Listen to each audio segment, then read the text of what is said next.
Are vampires real? Not the sparkling kind, but the drinking blood to stay young forever kind. Well, science says maybe. Hey guys, Julia here for DNews. Okay, science doesn't actually say that, but science has started to notice that blood, specifically young blood, might have rejuvenating properties, which is just crazy interesting. But why exactly Please that help. is, no one... Someone close to me may be connected to the disappearance and murder of countless children, most of them refugees or otherwise disadvantaged, all untraceable, all forgettable, and now all dead. He told me about a drug called adrenochrome that could produce a high beyond any other. And unlike those other drugs, there are no ill effects. Quite the contrary, there are substantial benefits from consuming it. Greater health, increased vivacity, and a host of other, smaller effects. Combine those with an intense sense of euphoria and you have a substantial demand. The issue is this. It is a derivative of the chemicals produced by the human body when it is under intense, immeasurable fear.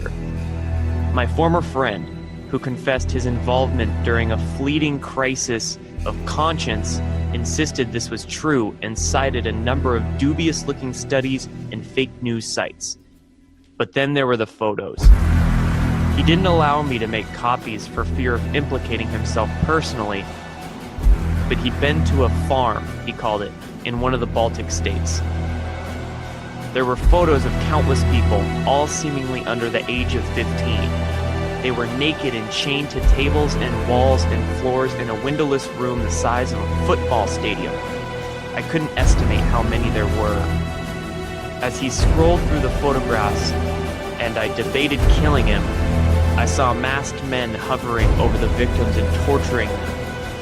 As they were being tortured, their blood was being drained into containers. Other photos showed the production facilities, enormous rooms that looked like chemistry labs where the blood was filtered and the compounds were extracted. The worst, though, were the mass graves. Men stood around them and laughed as they unloaded truckloads of carcasses into pits. They used pitchforks to gather up anyone who had been left behind. I asked him why he was allowed to take these pictures. He said no one would believe it was happening, and he's been right.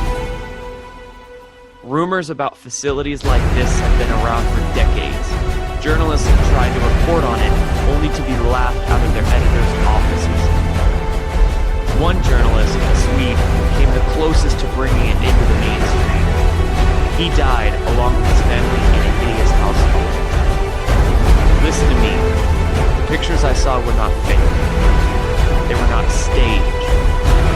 They were, without any doubt, real. And here's one more thing. One more picture. Believe it if you want, I don't care. I need to get this off my chest.